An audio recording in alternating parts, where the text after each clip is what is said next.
I think for there to be peace, the Palestinians will have to accept some basic realities. The first is that while Israel is prepared to make generous compromises for peace, it cannot go back to the 1967 lines, because these lines are indefensible, because they don't take into account certain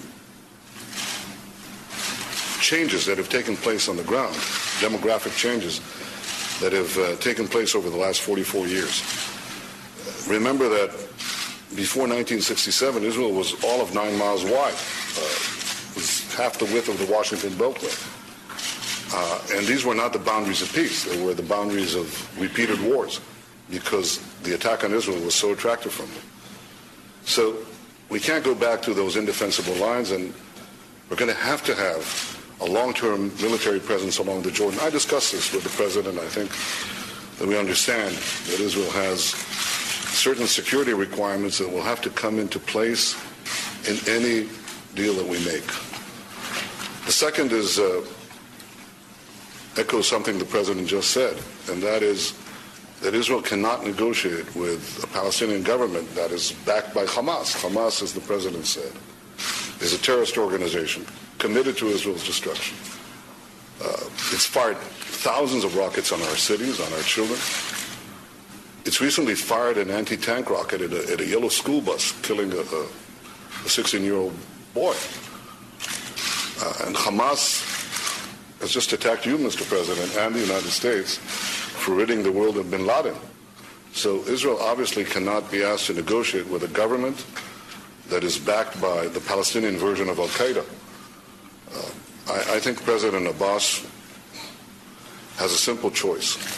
He has to decide if he negotiates or keeps his pact with Hamas or makes peace with Israel. And I can only express what I said to you just now, that I hope he makes the choice, the right choice, of choosing peace with Israel. The third reality is that the Palestinian refugee problem will have to be resolved in the context of a Palestinian state, but certainly not in the borders of Israel. The Arab attack in 1948 on Israel resulted in two refugee problems: Palestinian refugee problem and Jewish refugees, roughly the same number, who were expelled from Arab lands. Now, tiny Israel absorbed the Jewish refugees, but the vast Arab world refused to absorb the Palestinian refugees.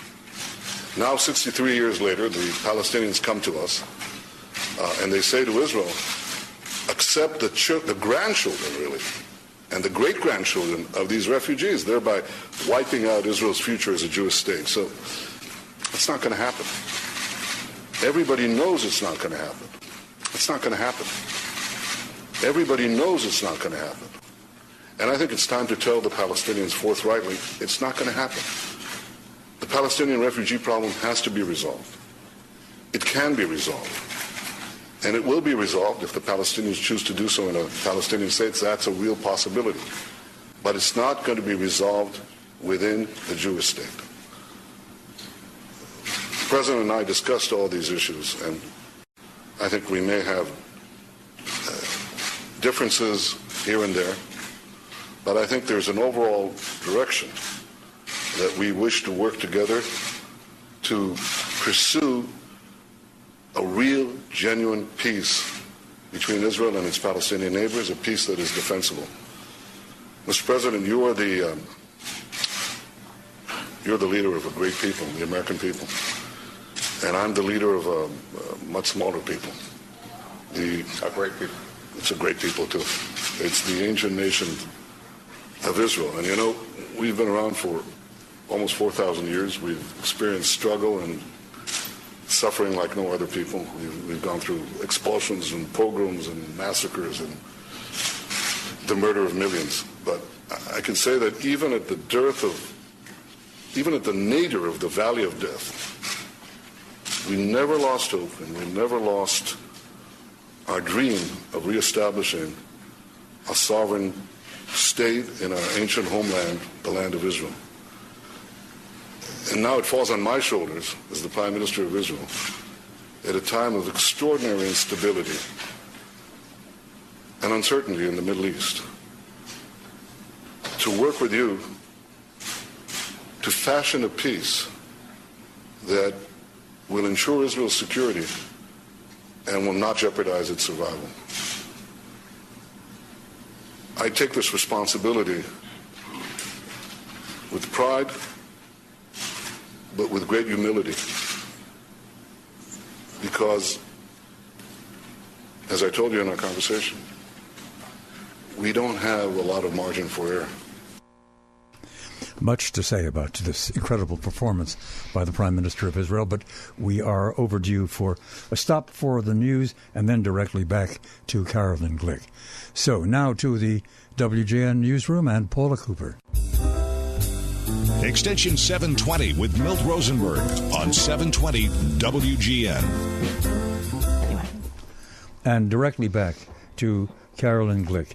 That excerpt we heard from the press conference at the White House is, of course, fascinating.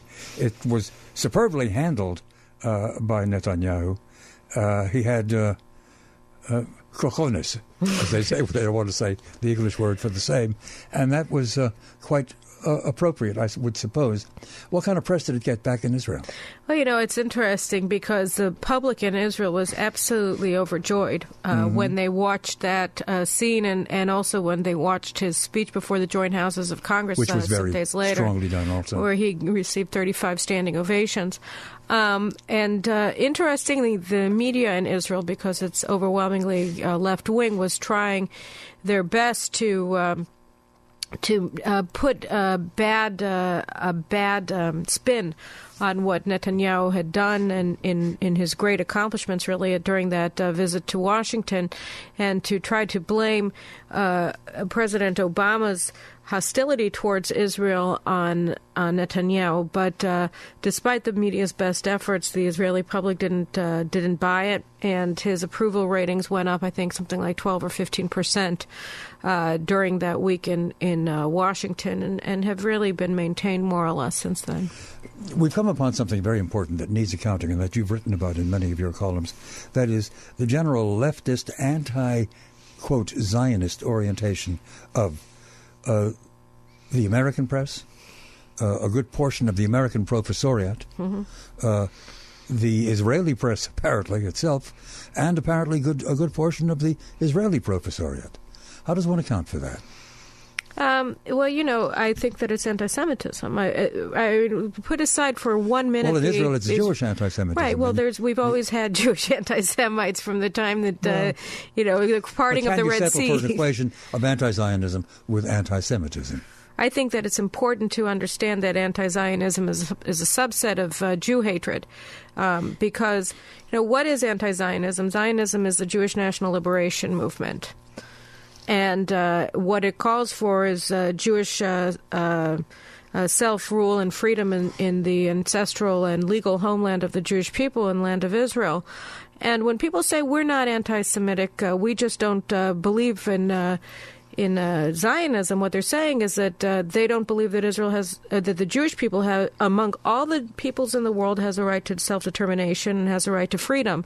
So when you're saying that Jews, among all the peoples in the world, don't have a right to determine their own fate, to determine their own destiny, what you're saying is that you want to effectively enslave Jews. You're saying that Jews cannot be free, that they cannot stand on their own 2 feet, that they cannot live their lives in their own land in accordance with their own interests, and you are taking a absolutely anti-Jewish position. But the fulcrum of the argument is when you say their own land, their own heritage, and so on, and you know that the standard counter-argument is, yes, historically, biblically, that was true, but they were gone for 2,000 years. But that's not true. The Jews were never gone from the land of Israel. There was always a remnant. One knows that, yes. Well, by the mid-19th century, the Jews were the majority in Jerusalem and in Tiberias and in Safed. So, that isn't, again, it's just not true. And instead, while denying the history of Jewish settlement in the land of Israel and Jewish population in the land of Israel, and while ignoring the fact that when